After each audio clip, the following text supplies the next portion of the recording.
श्री शौनक जी महाराज सूत जी से प्रश्न करते हैं। 6 प्रश्न किया शौनक जी ने सूत जी से। पहला प्रश्न किया किम श्रेयः, श्रेय क्या है। श्रेय का मतलब जो हमारा हितकारी हो उसको श्रेय कहते हैं, जिसमें हमारा निश्चित हित हो उसको श्रेय कहते हैं। कभी कभी प्रेय को व्यक्ति श्रेय समझ लेता है। जो वस्तु हमको प्रिय लगती है हम उसी को हितकारी मान लेते हैं, लेकिन कोई जरूरी नहीं है कि जो वस्तु हमको प्रिय लगती है वो मेरे लिए हितकारी हो। लेकिन सामान्यतया व्यक्ति प्रेय को ही श्रेय समझ लेता है। इस संसार में कोई वस्तु हमको बहुत प्रिय लगती है तो लगता है कि ये वस्तु हमें मिल जाए तो हम सुखी हो जाएंगे, हमारा कल्याण हो जाएगा।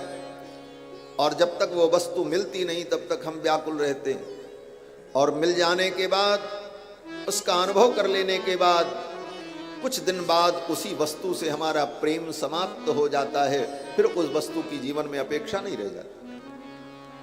तो जो प्रिय है वो श्रेय नहीं हो सकता। श्रेय तो वो है जो निश्चित रूप से हमारे कल्याण का मूल हो, जिसमें हमारा कल्याण निहित हो। तो पहला प्रश्न किया शौनक जी ने किम श्रेयः, मनुष्य के लिए श्रेय क्या है, हम अपने श्रेय को समझें। दूसरा प्रश्न किया शास्त्र सारः कः, समस्त शास्त्रों का सार क्या है। शास्त्र में तो बहुत सारी बातें लिखी, लेकिन सबका सार क्या है। शास्त्र सारः कः। और तीसरा प्रश्न किया स्वावतार प्रयोजनम, भगवान के अवतार का प्रयोजन क्या है, भगवान अवतार क्यों लेते हैं। और चौथा प्रश्न किया शौनक जी ने किम कर्म, अवतार लेकर के भगवान कौन कौन से कर्म करते हैं। और पांचवा प्रश्न किया शौनक जी ने केवताराश्च, भगवान के कितने अवतार हुए। और छठवां प्रश्न किया शौनक जी ने सूत जी से धर्म कम शरणम गतः, धर्म का भी आश्रय कौन है, धर्म किसकी शरण में रहता है। और इन्हीं 6 प्रश्नों का उत्तर देते हुए श्री सूत जी महाराज ने शौनकादि मुनियों को भागवत की कथा सुनाई। ये 6 प्रश्न। पहला प्रश्न किम श्रेयः, श्रेय क्या है। दूसरा प्रश्न सारे शास्त्रों का सार क्या है। तीसरा प्रश्न भगवान का अवतार क्यों होता है। चौथा प्रश्न अवतार लेकर के भगवान क्या करते हैं। और पांचवा प्रश्न भगवान के कितने अवतार हुए। और छठवां प्रश्न कि धर्म किसकी शरण में रहता है, धर्म का भी आश्रय कौन है। और इन्हीं 6 प्रश्नों का उत्तर देते हुए सूत जी महाराज ने शौनकादि मुनियों को कथा सुनाई। सर्वप्रथम सूत जी महाराज ने अपने गुरु जी को प्रणाम किया कथा शुरू करने के पहले, और 2 श्लोकों में अपने गुरु जी को प्रणाम किया। इनके गुरु जी कौन है, बोले सूत जी के गुरु जी श्री सुखदेव भगवान है। सुखदेव भगवान ने जब राजा परीक्षित को कथा सुनाई तो वहीं बैठ करके सूत जी महाराज ने इस कथा को श्रवण किया है। सूत जी महाराज के गुरुदेव श्री सुखदेव भगवान 2 श्लोकों में अपने गुरु जी का वंदन किया है सूत जी ने। पहले श्लोक में गुरु जी के ज्ञान वैराग्य का वर्णन किया, और दूसरे श्लोक में अपने गुरु जी की करुणा का वर्णन किया।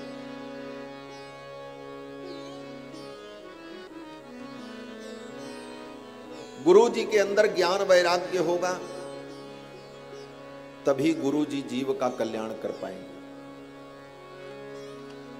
और ज्ञान वैराग्य के साथ साथ उनके अंदर करुणा भी हो।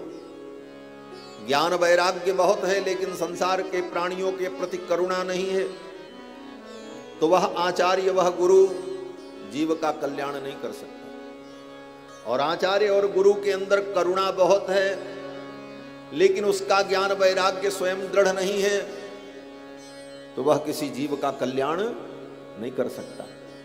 इसीलिए गुरु तत्व में ये दो विशेषताएं होनी चाहिए, ज्ञान वैराग्य की दृढ़ता और जीव के प्रति करुणा का भाव। तो गुरु जी के ज्ञान वैराग्य का वर्णन करते हुए प्रथम श्लोक में सूत जी महाराज कहते हैं कि मेरे गुरुदेव भगवान इतने बड़े ज्ञानी और वैराग्य संपन्न हैं कि जन्म लेते ही सब कुछ छोड़कर जंगल की ओर चल पड़े। यम प्रव्रजन्तमनुपेतमपेत कृत्यम द्वैपायनो विरह कातर आजुहाव पुत्रेति तन्मयतया तरवोभिनेदुस्तम सर्वभूत हृदयम मुनि मानतोस्मि। श्री सुखदेव जी महाराज वेद व्यास जी के पुत्र हैं। 12 वर्ष तक अपनी मां के गर्भ में रहे, बाहर आए ही नहीं। 12 वर्ष बीत गया तब वेद व्यास जी ने कहा बेटा अब तो बाहर आओ, कब तक अपनी मां के गर्भ में रहोगे? तुम्हारी मां 12 वर्ष से तुमको ढो रही है। तो गर्भ में बैठे हुए सुखदेव भगवान ने कहा पिताजी हम यही ठीक हैं, बाहर आते ही भगवान की माया हमको पकड़ लेगी, यहां मैं माया से मुक्त हूं। व्यास जी ने कहा बेटा जब तुमको इतना ज्ञान है तो माया तुम्हारा कुछ नहीं बिगाड़ सकती, तुम आओ। सुखदेव जी ने कहा मुझे भरोसा नहीं है, माया बड़ी ठगनी है, ये बड़े बड़े को ठग लेती, माया महा ठगिन में जाने। ये माया ने बड़ों बड़ों को ठग लिया। शिव बिरंच कह मोहई को है बपुरा आन। ब्रह्मा शंकर को ये माया मोहित कर लेती है, भगवान की माया। साधारण व्यक्ति की क्या गति? सुखदेव जी ने कहा मैं यही ठीक हूं। वेद व्यास जी ने कहा ये माया तुम्हारा कुछ नहीं बिगाड़ेगी, तुम आओ। तो सुखदेव जी ने कहा ये माया जिसकी है उस मायापति को आप बुलाओ और वो हमको भरोसा दिलावे तब हम आएंगे, नहीं तो हम यही ठीक हैं। तो वेद व्यास जी ने भगवान का आवाहन किया और भगवान आए। और भगवान ने जब कहा मेरी माया का तुम्हारे ऊपर कोई प्रभाव नहीं होगा, तब सुखदेव भगवान अपनी मां के गर्भ से बाहर आए और जन्म लेते ही जंगल की ओर चल पड़े। बच्चे का जन्म होता है तो उसका नालच्छेदन होता है, नाभि नाल को काटा जाता है। नाभि नाल को काटने का मौका भी नहीं दिया सुखदेव जी ने किसी को। अपनी नाभि नाल को अपने हाथ में ही लपेटकर और ब्रह्म परमात्मा का चिंतन करते हुए वन की ओर चले। वेद व्यास जी पीछे पीछे दौड़ते रहे, बेटा रुक जाओ रुक जाओ। पुत्रेति तन्मयतया तरवोभिनेदु, हे पुत्र कह करके वेद व्यास जी पीछे पीछे दौड़ते रहे, लेकिन सुखदेव जी नहीं रुके और जंगल की ओर चले गए।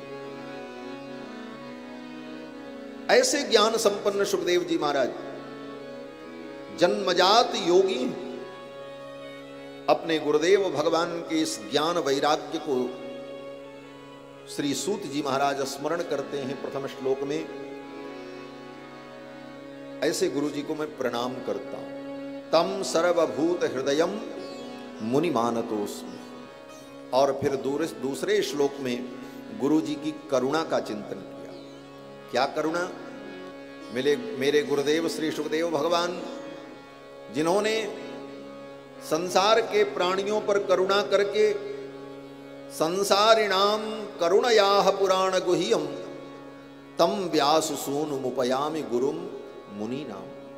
जिन्होंने करुणा करके संसार के प्राणियों का कल्याण करने के लिए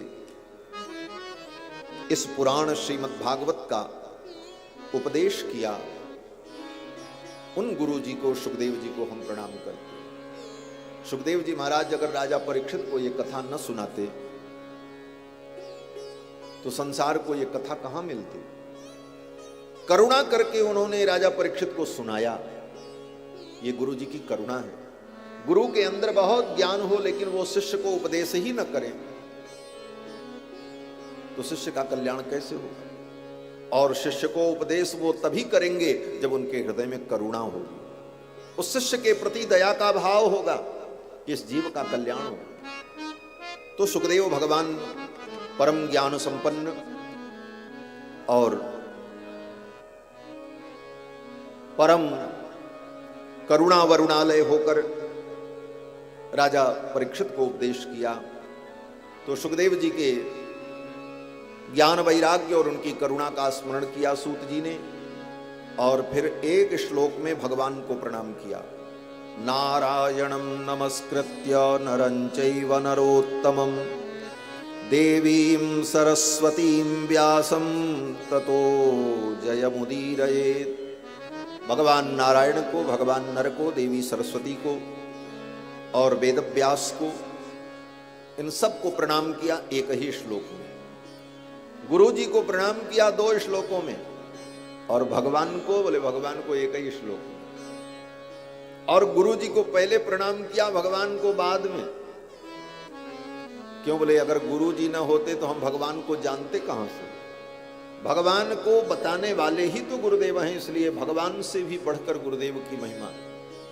गुरु गोविंद दो खड़े काके लागू पाए, बलिहारी गुरु आपने जिन गोविंद दियो बताए। और फिर श्री सूत जी महाराज कहते हैं, हे मुनियो सवई पुंसाम परो धर्मो यतो भक्तिरधोक्षजे। सवई पुंसाम परो धर्मो यतो भक्तिरधोक्षजे अहै तो क्या प्रतिहता ययात्मा संप्रसीदति। मानव जीवन में हमें भगवान के चरणों की भक्ति करनी चाहिए, यही परम धर्म है। सूत जी कहते हैं परम धर्म यही है, सवई पुंसाम परो धर्मो यतो भक्तिरधोक्षजे। अधोक्षज भगवान में हमारी भक्ति हो, यही हमारा परम धर्म है, यही हमारा परम कर्तव्य है। इस मानव जीवन में आकर हमें यही करना है और यही करना चाहिए। बोले इससे क्या होगा? अधोक्षज भगवान के चरणों में हमारी भक्ति होगी तो इससे हमको क्या मिलेगा? तो सूत जी कहते हैं ययात्मा संप्रसीदति। मानव जीवन पाकर के अगर भगवान के चरणों की भक्ति आपने की तो आपकी आत्मा को प्रसन्नता होगी। ययात्मा संप्रसीदति, इस भक्ति के द्वारा ही आत्मा को प्रसन्नता और सुख की प्राप्ति, और इस भक्ति से भगवान भी प्रसन्न होंगे। यहां आत्मा का अर्थ जीवात्मा और परमात्मा दोनों ग्रहण किया जाता है। हम भगवान के चरणों की भक्ति करेंगे तो हमारी आत्मा को भी प्रसन्नता होगी और भगवान को भी प्रसन्नता।